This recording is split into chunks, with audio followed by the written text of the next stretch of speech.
Hello everyone, welcome to our YouTube channel Akanksha GSF. आज के इस वीडियो में हम लोग देखेंगे क्लास 7th का ज्योग्राफी। आज हमारा है 5वां चैप्टर। हम क्लास 6 का ज्योग्राफी कंप्लीट कर चुके हैं, अब 7th का कर रहे हैं 5वां चैप्टर, जिसका नाम है जल यानी वाटर। इससे बनने वाले क्वेश्चन आप देखे होंगे, एसएसटी में जो क्वेश्चन आते हैं ना, सबसे ज़्यादा ज्योग्राफी से क्वेश्चन आते हैं। तो सबसे ज़्यादा ज्योग्राफी से ही क्वेश्चन पूछते हैं और सबसे ज़्यादा क्लास 7th और 8th के ज्योग्राफी से क्वेश्चन आते हैं। तो फिर हम शुरू करते हैं। देखिए, जल के बारे में सोचने पर आपके मस्तिष्क में क्या चित्र बनते हैं? आप नदी, जलप्रपात, वर्षा की रिमझिम, अपने नल के जल के बारे में सोच, हम लोग यही तो सोचते हैं ना, जो पानी देखते हैं उसी के बारे में तो चित्र बनाने लगता है कि यही है पानी। बच्चे वर्षा से भरे गड्ढे में कागज की नाव तैराकर बहुत खुश होते हैं। दोपहर तक गड्ढे में जमा जल गायब हो जाता है। वह जल कहाँ चला जाता है? सूर्य के ताप के कारण जल वाष्पित हो जाता है। किसके कारण? सूर्य के ताप के कारण जल जो होता है वाष्पित हो जाता है।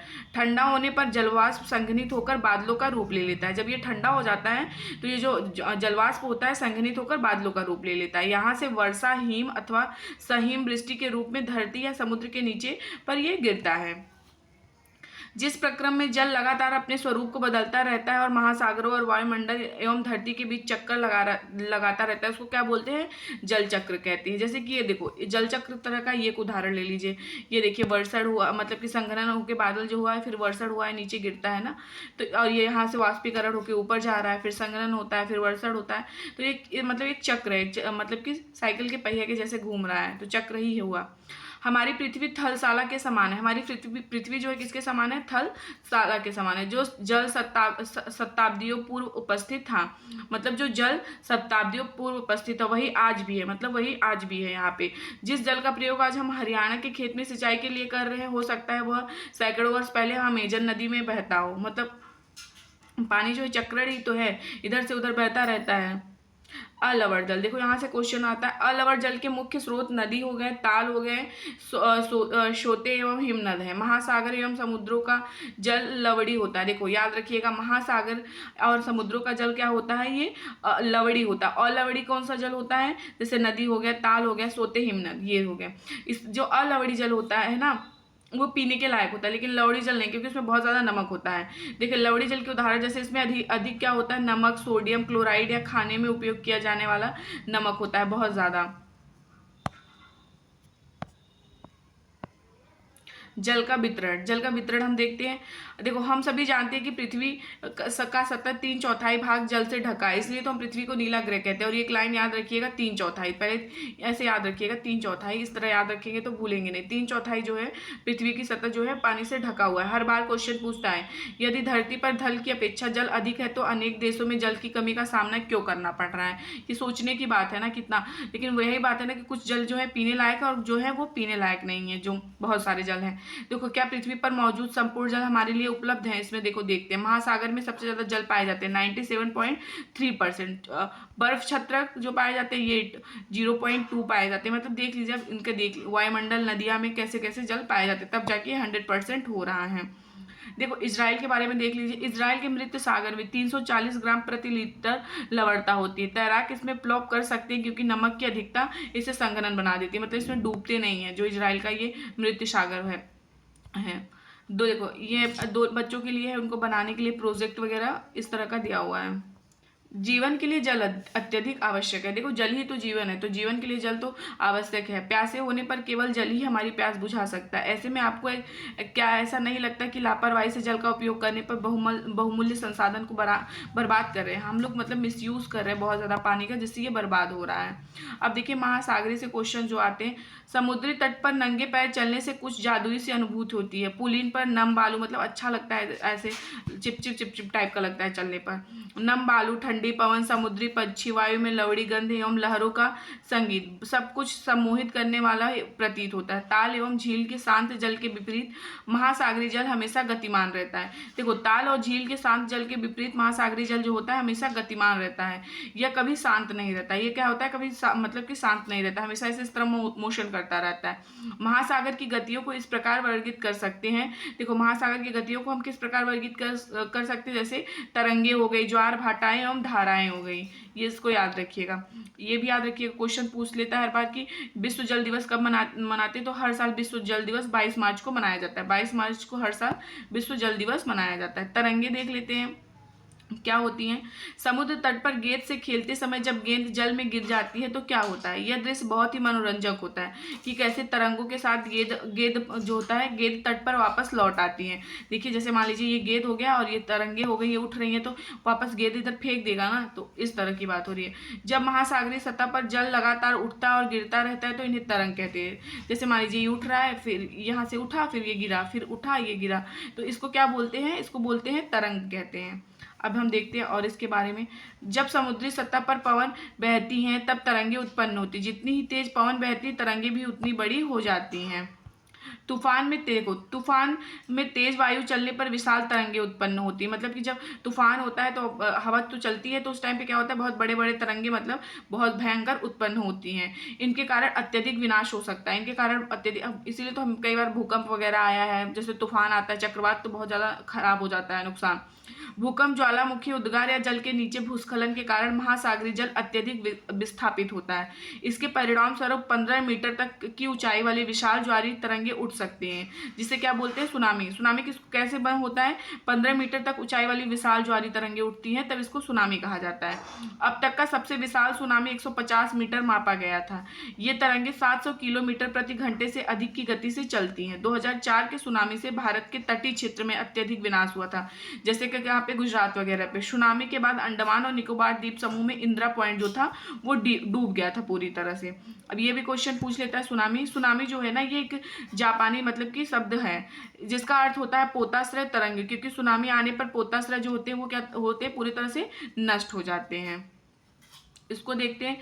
26 दिसंबर 2004 को हिंद महासागर की सुनामी तरंगे और पोताश्रय तरंगों के कारण अत्यधिक विनाश हुआ। ये तरंगे उस भूकंप का परिणाम थी जिसे अधिकेंद्र सुमात्रा की पश्चिमी सीमा पर था, सुमात्रा द्वीप के पास। इस भूकंप की तीव्रता रिक्टर पैमाने पर 9.0 मापी गई थी। भारतीय प्लेट बर्मा प्लेट के नीचे धंस गई थी। भारतीय जो प्लेट थी वो बर्मा प्लेट के नीचे क्या हुआ था, धंस गई थी। समुद्र तल में अकस्मात गति उत्पन्न हो गई, इस कारण से यह भूकंप आया। महासागरीय तल से 10 से लेकर 20 मीटर तक विस्थापित हो गया और नीचे की दिशा में झुक गया। इस विस्थापन के कारण नियमित अंतराल को भरने के लिए विशाल मात्रा में महासागरीय जल उसी ओर बहने लगा। फलस्वरूप दक्षिणी एवं दक्षिणी पूर्वी एशिया के समुद्र तटों से जल हटने लगा। भारतीय प्लेट के बर्मा की प्लेट नीचे चले जाने पर जल वापस समुद्र तट की ओर लौटा। यह सुनामी लगभग 800 किलोमीटर प्रति घंटे से आया था, जिसकी तुलना व्यावसायिक वायुयानों की गति से की जाती है। और इसके परिणाम स्वरूप हिंद महासागर के कुछ द्वीप पूर्णतः डूब गए, मतलब कि हिंद महासागर के। और भारतीय सीमा का दूर मतलब जो दक्षिणी बिंदु है, इंदिरा पॉइंट, दक्षिणी बिंदु क्या है, इंदिरा पॉइंट, ये यहाँ पे जो है अंडमान निकोबार द्वीप समूह में था, वो पूरी तरह से क्या हुआ था, डूब गया था। जब सुमात्रा में भूकंप के अधिकेंद्र से तरंग सुमात्रा की तरफ अंडमान द्वीप समूह एवं श्रीलंका की ओर बढ़ने लगी, तरंगों की लंबाई कम हो गई। जल की गहराई भी कम होने के साथ साथ इनकी गति 700 से लेकिन 900 किलोमीटर प्रति घंटा से 70 किलोमीटर तक कम हो गई। समुद्र तट से सुनामी की तरंगे 3 किलोमीटर तक गहराई तक गई, मतलब कि धीरे धीरे ये क्या हुआ, शांत होने लगा। और उसके बाद से जब मतलब ये शांत नहीं हुआ था, बहुत ज़्यादा विनाश हो गया, तो कितने 10,000 लोग से ज़्यादा उस टाइम पे उनकी डेथ हो गई, उनकी घर वर्ग जो होते वो खराब हो गए।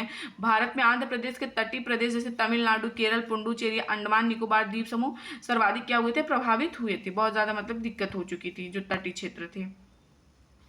2004 में जिस सुनामी ने दक्षिण एवं दक्षिण पूर्वी एशिया के तटों पर तबाही मचाई, वह पिछले कई वर्षों की सर्वाधिक विनाशकारी सुनामी थी। मतलब कि बहुत पिछले सालों से अगर कंपेयर किया जाए तो सबसे ज़्यादा विनाशकारी थी। अब ज्वार भाटा से क्वेश्चन हर बार आता है।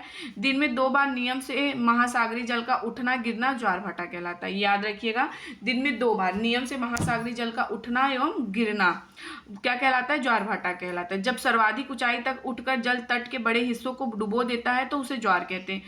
याद रखिएगा, जब सर्वाधिक ऊंचाई मतलब मान लीजिए ये खूब सबसे ज्यादा ऊंचाई हो गया, ये तट के बड़े हिस्सों को डुबो देता है, मतलब ये तट का बड़ा हिस्सा हो गया, मान लीजिए इसको डुबो दे रहा है ऊपर तक उठ के, तो उसको ज्वार कहते हैं।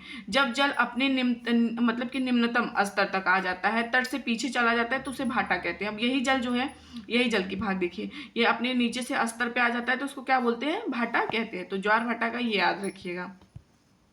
अभी बृहद और लघु ज्वार से बहुत क्वेश्चन आता है। सूर्य एवं चंद्रमा के शक्तिशाली गुरुत्वाकर्षण बल के कारण पृथ्वी की सतह पर ज्वार भाटा आते रहते हैं। जब पृथ्वी का जल चंद्रमा के निकट होता है, देखो जब पृथ्वी का जो जल होता है चंद्रमा के निकट होता है तो उस समय चंद्रमा के गुरुत्वाकर्षण बल से जल अभिकृषित हो जाता है, जिसके कारण उच्च ज्वार आते हैं। जिसके कारण क्या आता है? उच्च ज्वार आता है। उच्च ज्वार को आप देख लीजिएगा। पूर्णिमा और अमावस्या के दिनों में सूर्य, चंद्रमा एवं पृथ्वी तीनों एक सीध में होते हैं। देखिए पूर्णिमा और अमावस्या के दिन सूर्य हो गए और ये हमारी चंद्रमा हो गई, पृथ्वी, तीनों एक ही सीध में होते हैं और इस समय सबसे ऊंचे ज्वार उठते हैं। इस टाइम पे क्या होता है? सबसे ऊंचे जो होता है ज्वार उठते हैं। इस ज्वार को बृहद ज्वार कहते हैं। इस ज्वार को क्या बोलते हैं? बृहद ज्वार कहते हैं। बृहद ज्वार आप इसको देख सकते हैं। इस टाइम पे सब लोग एक सीध में ही रहते हैं ना, तो इसलिए बृहद ज्वार आते हैं। अब लेकिन जब चांद अपने प्रथम एवं अंतिम चतुर्थांश में होता है तो चांद एवं सूर्य का गुरुत्वाकर्षण बल विपरीत दिशाओं में महासागरीय जल पर पड़ता है। परिणाम स्वरूप निम्न ज्वार भाटा आता है। ऐसे ज्वार को लघु ज्वार भाटा कहते हैं। ऐसे ज्वार को क्या बोलते हैं? लघु ज्वार भाटा कहते हैं। इस तरह से देखिए, ये सूर्य हो गया, ये पृथ्वी हो गया और ये चंद्रमा हो गया, तो ये लघु ज्वार भाटा हो गया। उच्च ज्वार नौ संचालन, देखो उच्च ज्वार जो होता है नौ संचालन में सहायक होता है। ये जल स्तर को तट की ऊंचाई तक पहुंचाते हैं। ये जहाज को बंदरगाह तक पहुंचाने में सहायक होते हैं। उच्च ज्वार मछली पकड़ने में के लिए भी मदद करते हैं। मतलब उच्च ज्वार में क्या होता है? मतलब मछली पकड़ने के लिए बहुत ज़्यादा मददगार होता है। ये जहाज को बंदरगाह तक पहुंचाने में भी सहायक होते हैं। उच्च ज्वार के दौरान अनेक मछलियाँ तट के निकट आ जाती हैं। इसके फलस्वरूप मछुआरे बिना कठिनाई के मछलियाँ पकड़ लेते हैं। कुछ स्थानों पर ज्वार भाटा से होने वाले जल के उतार चढ़ाव का उपयोग विद्युत उत्पन्न करने के लिए भी किया जाता है। अब देखिए महासागरीय धाराएं, यहाँ से भी क्वेश्चंस आते हैं। महासागरीय धाराएं निश्चित दिशा में महासागरीय सतह पर नियमित रूप से बहने वाली जल की धारा होती है। महासागरीय धाराएं क्या होती है? निश्चित दिशा में महासागरीय सतह पर नियमित रूप से बहने वाली जल की धारा होती है। महासागरीय धाराएं गर्म या ठंडी हो सकती है।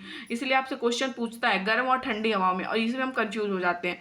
महासागरीय जो धाराएं होती हैं गर्म और ठंड दोनों होती है। सामान्यतः गर्म महासागरीय धाराएं भूमध्य रेखा के निकट उत्पन्न होती है, क्योंकि भूमध्य रेखा के निकट बहुत ज्यादा गर्मी होती है, ध्रुवों की ओर प्रभावित होती है।